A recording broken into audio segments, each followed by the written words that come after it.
Hello students, now here we are with your chapter 5th। Okay, आज हम chapter 5th की बहुत important terms जो हैं वो करने वाले हैं।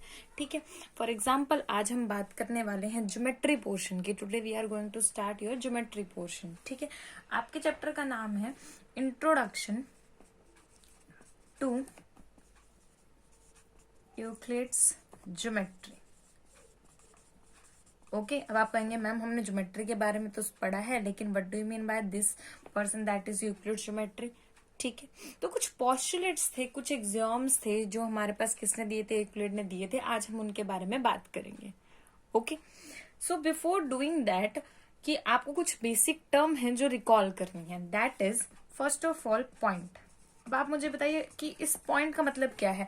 आज हम सिर्फ डिस्क्रिप्शन थ्योरी करने वाले हैं। ठीक है, लेकिन जब आपको ये चैप्टर स्टार्ट करना है, before starting of this chapter you have to write some definitions like point, line, surface, edges, plane. Okay, and all the axioms of Euclid and postulate. आपको सारे एग्जाम्स भी लिखने हैं और पोस्टुलेट्स भी लिखने हैं। ठीक है, after that you will go on exercise. Now what is point. Point आपके पास क्या होता है, दिस वन। अब आप मुझे बताइए, ये आपका पॉइंट है। If I am saying this one is also point and this one is also point and this is point, this is point, this. Okay, एक तरीके से ये देखिए डिक्रीमेंट पे चला गया। इसका मीनिंग क्या है, पॉइंट की हमारे पास कोई भी डेफिनेशन नहीं है। It is a dimensionless figure. हम यहाँ पे बात करेंगे having no dimension, having no dimension.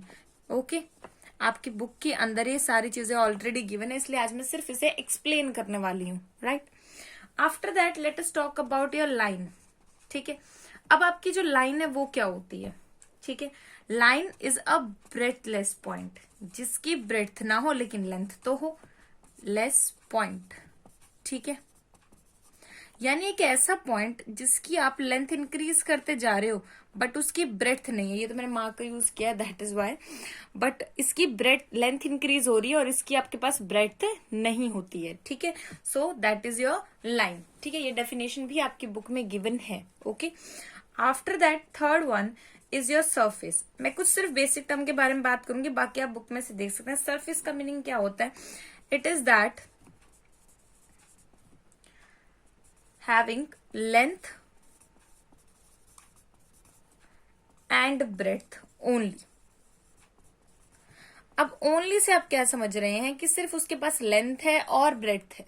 ठीक है, सरफेस का मीनिंग ये, for example if it is a surface, ये आपका पूरा सरफेस है। ठीक है, तो इसकी लेंथ है, ब्रेड्थ है, हाइट नहीं है। It is not a 3D object.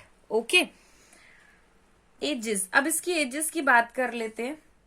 जो एजेस होती हैं सरफेस की, जैसे ये अब आपके पास, ठीक है, this one is your line. अगर मैं इसकी बात करूं तो ये आपकी क्या है, edges of surface edge line. वो क्या होती है आपके पास, लाइन होती है। ठीक है, ये बात आपको ध्यान रखनी है। ओके, इसके बाद हम बात करते हैं, अब और भी बेसिक टर्म्स हैं, उसके बारे में आप बुक में इजीली पढ़ सकते हैं। ठीक है, आफ्टर दैट हम बात करते हैं कि यूक्लिड ने क्या क्या एग्जाम दिए। एग्जाम हमारे पास वो जर्नल टर्म्स हैं जो हम डेली लाइफ में भी अप्लाई करते हैं। ठीक है, तो ये आपके एग्जाम्स हैं। ठीक है, अब मैं इन सारे की सारी टर्म्स को आपको एक्सप्लेन कर देती हूँ कि ये है क्या। ठीक है, आपको जैसे इनका मतलब पता होना चाहिए और ये पता होना चाहिए कि जब भी इस तरीके की टर्म आपके पास क्वेश्चन में आएगी तो आपको ये एग्जाम जो है अप्लाई करना है, और सभी एग्जाम्स आपको याद होने चाहिए। First, things which are equal to the same things are equal to one another. अब इस बात का मीनिंग क्या है कि मान लीजिए आपके पास 3 टर्म्स हैं, A, B and C. Okay, and if अगर आपका जो ए है वो सी के इक्वल है और जो बी है वो भी सी के इक्वल है, तो जो ए है वो बी के इक्वल होगा। इसने बात कही है things which are equal to same thing, यानी ये थिंग भी इसके इक्वल है, ये भी इसके इक्वल है, तो ये दोनों आपस में भी क्या हो जाएंगी, equal. After that if equals are added to equals the whole are equal. For example आपके पास एक टर्म है यहाँ पे पी और इसको दे रखा है यहाँ पे इक्वल्स टू क्यू। राइट, अगर मैं यहाँ पे भी ए ऐड कर दूं, यहाँ पे भी ए ऐड कर दूं, तो इस पूरे इक्वेशन पे कोई फर्क नहीं पड़ेगा। इस बात का मतलब क्या है, ये जो प्लस का ए इधर आके माइनस हो जाएगा। देखिए A plus B minus A is equal to Q, ये से cancel and P is equal to Q. Okay तो बात वही है, बस मैंने क्या किया है, कई बार ऐसा होता है हम किसी इक्वेशन को सॉल्व करने के लिए दोनों साइड सेम टर्म को ऐड करते हैं और सेम टर्म को सब्ट्रैक्ट करते हैं। ठीक है, same is applicable for minus also. Third में देखिए आपको क्या बोला गया है, if the equals are subtracted from equals the remainder are equal. Obviously जब आप सब्ट्रैक्ट करेंगे तो भी सेम चीज है। मैंने यहाँ पे लिख दिया p minus A is equal to Q minus A. Shifting same symbol है, शिफ्ट करूंगी साइन चेंज हो जाएगा, फिर से p is equal to Q आ जाएगा। ठीक है, तो कोई इफेक्ट नहीं पड़ेगा। After that fourth one, things which are coincide with one another are equal to one another. एक अब थिंग है हमारे पास, ठीक है, कोइंसाइड का मीनिंग क्या है कि उनके कॉमन पॉइंट हमारे पास सेम है। एक और टर्म है, ठीक है, ये और ये इसके साथ कोइंसाइड कर, यानी इसका और इसका कॉमन पॉइंट सेम है, यानी एक ये है, ठीक है, और इसके ऊपर मान लीजिए दूसरा सर्कल है, उसका सेंटर भी यही है। कोइंसाइड यानी कि को सेंटर है वो हमारे पास।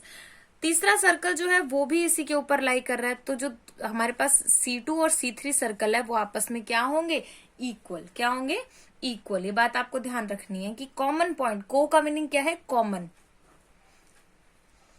The whole is greater than a part. Obvious सी बात है, मान लीजिए आपके पास एक ये फुल बॉक्स है, ठीक है, दैट इज योर होल। ये आपका पूरा है कंप्लीट, इसके डिफरेंट डिफरेंट पार्ट्स हैं। एक ये ले लीजिए, एक ये ले लीजिए, एक ये ले लीजिए। मैंने इसमें से डिफरेंट डिफरेंट बॉक्स बना दिए, let it will be W1, W2 and W3। तो आपको बोला क्या गया, the whole is greater than a part. It means ये पूरी टर्म इसके एक पार्ट से हमेशा ग्रेटर होगी, ऑब्वियसली। ठीक है, बिकॉज ये इसी का एक पार्ट है। अब ये चीज हम रियल पे भी अप्लाई कर सकते हैं। देखिए ये रियल नंबर है, दैट इज ये कंप्लीट बड़ा सेट है, और इसका एक पार्ट आपके पास इंटीजर है, तो ऑब्वियसली जो रियल नंबर का सेट है वो आपके पास क्या है, ग्रेटर है। तो यहाँ पे भी आप अपना एग्जाम अप्लाई कर सकते हैं, right. Things which are double of the same things are equal to one another. अब इसने कहा है things which are double of the same thing, जो डबल हो जाए। ठीक है, जैसे अब यहाँ पे है that is double of same thing, 2C कर दिया, ये भी इसके इक्वल, ये भी इसके इक्वल, तो ये भी इसके इक्वल हो जाएगा। Things which are half of the same things are equal. फिर वही बात, ए को अगर मैं किसके C/2 के इक्वल रख दूं और बी को भी इसके इक्वल, तो A is equal to B हो जाएगा। ठीक है, then it will be same. तो ये आपके क्या थे, ये सारे के सारे आपके क्या है, एग्जाम्स हैं, जो जनरल बातें हैं, लेकिन उनको हम एक अननोन पर्सन भी अप्लाई करता है। इट मीन्स मैथमेटिक्स को अपनी लाइफ में। Okay, it means that. After that let us talk about your exams. ठीक है, कि आपके जो एग्जाम्स हैं वो क्या है। जैसे पोस्टुलेट्स, यहाँ पे मैंने 4 लिखे, फिफ्थ वन थोड़ा बड़ा है, वो मैं आपको बता दूंगी। अ स्ट्रेट लाइन में be drawn from any point two one another point. देखिए आपको क्या कहा गया है, मैं इन्हें एक्सप्लेन करती हूँ आपको 1 by 1। ये बहुत इंपॉर्टेंट है 5 के 5। आपकी एक स्ट्रेट लाइन है, एक पॉइंट से दूसरे पॉइंट पे, उसने कहा है कि ये यहां से यहां पर जाएगी और वो भी स्ट्रेट होगी। ठीक है, अब एक पॉइंट ये है, एक ये है, तो ऐसे भी जा रही है। ठीक है, but this is not a straight line, हम इसकी बात नहीं कर रहे हैं। ऐसे तो मान लीजिए ये भी जा रही है, ऐसे तो ये भी जा रही है, ये भी जा रही है, बट स्ट्रेट कितनी है, स्ट्रेट इज ओनली 1।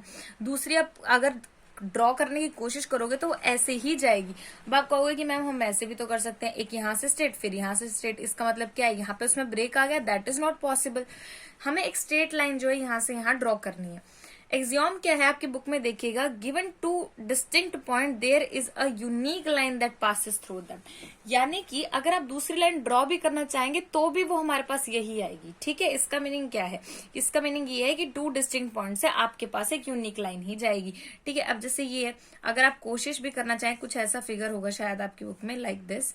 ठीक है, तो ये देखिए यहाँ से डिफरेंट लाइन से ये यहाँ चली जाएगी, ये यहाँ चली जाएगी, यहाँ, ये यहाँ, बट इस पॉइंट पे और इस पॉइंट के लिए सिर्फ एक ही लाइन होगी जो दोनों पॉइंट से पास करेगी। ये बात आपको ध्यान रखनी है। Third, a terminated line can be second produce indefinitely. इसने कहा है एक टर्मिनेटेड लाइन है, यानी कि टर्मिनेटेड लाइन का मीनिंग क्या है, ये आपकी कोई लाइन है टर्मिनेट, यानी यहाँ उसे खत्म कर दिया गया, लेकिन अगर मैं उसे बढ़ाना चाहूं तो मैं उसे किसी मर्जी एंड पॉइंट तक इंक्रीज कर सकती हूँ। इसका मीनिंग है ये। ठीक है, ये बात आपको ध्यान रखनी है, बिकॉज कई बार ज्योमेट्रिकल फिगर ऐसी होती है कि हम उस लाइन को इंक्रीज करते हैं to complete the figure. Circle can be drawn with any centre any radius. Obviously आप कहोगे कि मैम ये ऑब्वियसली एक पॉइंट जो है वो भी सर्कल की फॉर्म में ले सकता है, लेकिन उसकी डायमेंशन लेस होती है, तो you can not measure that in small point. ठीक है, और सर्कल को हम किसी भी रेडियस से और किसी भी सेंटर से ड्रॉ कर सकते हैं। All right angles are equal to one another. ठीक है, अब देखिए इस बात का क्या मतलब है, आप कहोगे कि मैम एक राइट एंगल ये है और एक ये, अब ये इक्वल तो नहीं है। ठीक है, बट आप आगे पढ़ोगे ये हमारे पास क्या होती है, ये एक सिमिलैरिटी होती है। ठीक है, और सिमिलैरिटी से क्या होती है, आपके जो ये एंगल होते हैं ये इक्वल आ जाते हैं। ठीक है, सेकेंडली बात ध्यान रखने की, राइट एंगल का एक्चुअली में मीनिंग क्या है, ये इक्वल कैसे है, we are talking about angles. ठीक है, हम एंगल की बात कर रहे हैं, 90 डिग्री यहाँ है, 90 यहाँ है, जैसे मर्जी लीजिए। अब वो रहेंगे तो आपके पास एक वर्टिकल शेप में, कैसे, वर्टिकल शेप में, right. After that let us talk about your fifth postulate. अब फिफ्थ पोस्टुलेट जो है उसने क्या कहा है, मैं पूरी स्टेटमेंट नहीं लिख रही हूँ, आपकी बुक में ऑलरेडी गिवन है, आप देख सकते हैं। If a straight line following on the two straight angles, sorry straight lines. ठीक है, अब ये देखिए, ये एक लाइन है, दूसरी लाइन हमारे पास यह है। ठीक है, पोस्टुलेट बता रही हूं मैं ये आपको, और एक और लाइन है जो इसके ऊपर फॉलो हो रही है। ठीक है, मान लीजिए कुछ ऐसे, right. Makes the interior angles on the same side. अब इंटीरियर एंगल कौन कौन से हैं, एक ये है, एक ये है, एक ये है आपके पास, और दूसरा ये है आपके पास। ठीक है, of same side of it can be taken less than the two right angles. अब इसने ये कहा है कि जो ये एंगल्स है ना, ये हमारे पास less than two right angles. Two right angles का मीनिंग क्या हो जाएगा, अगर मैं दो राइट एंगल्स को ऐड करती हूँ, it means 90 plus 90 that is 180 degree. ठीक है, इसका मीनिंग ये हो जाएगा, यानी जो सम है वो 180 डिग्री के इक्वल नहीं आएगा, बल्कि उससे क्या आएगा, लेस, क्योंकि दोनों के दोनों एंगल लेस हैं। देखिए ये एंगल 90 से लेस है, ये 90 से लेस है, इस साइड की मैं बात कर रही हूं। ठीक है, then the two straight line if produce then meet on a side on which the sum of the angle is less than the two right angles. अब इस बात का मतलब क्या है, सिर्फ हम ये समझते हैं डेफिनेशन से।